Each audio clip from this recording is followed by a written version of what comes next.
Roselyne Bachelot rhabille Benjamin Biolay pour livrer dans les pages de son nouveau livre, 682 jours. Une réponse aux critiques reçues durant la crise sanitaire. 2 ans après leur première friction, ces deux-là ne s'entendent toujours pas. Roselyne Bachelot était alors ministre de la Culture et devait prendre toute une série de mesures sanitaires pour endiguer la pandémie de Covid-19.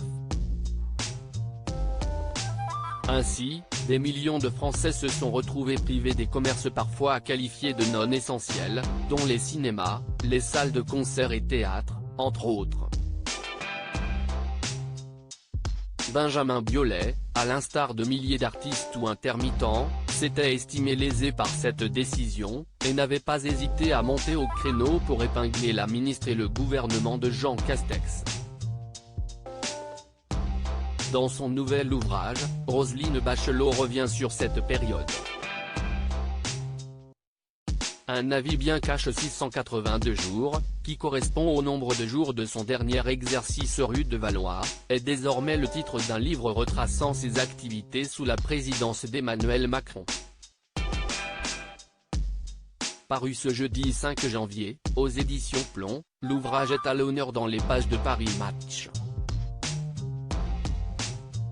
Et quand Roselyne Bachelot se penche sur le cas de Benjamin Biolay, l'ex-politicienne n'y va pas de main morte. Celui qui lui avait lancé en plein spectacle « Vous nous avez mis au pain sec », se voit qualifié dans le livre d'artiste parmi les plus friqués avec une tartine bien beurrée et des deux côtés. Un tacle qui fait suite aux nombreuses prises de parole houleuses de l'interprète de Ton héritage. Une mésentente de longue date invitée de Mathieu Béillard sur Europe 1 pour évoquer les victoires de la musique. En février 2021, Benjamin Biolay n'avait pas hésité à tacler publiquement la sociétaire des grosses têtes. Je trouve que notre ministre de tutelle est un peu absente sauf pour nous rabrouer quand on dit des bêtises. Mais on n'a pas besoin de ministre pour comprendre qu'on dit des conneries. Ça serait un long débat que j'aimerais avoir un jour. Oui, je suis tout particulièrement favorable à un débat avec Madame Bachelot, puisque si est-il la ministre de la Culture, avait-il notamment déclaré. Il semblerait que le rendez-vous n'ait pas été pris.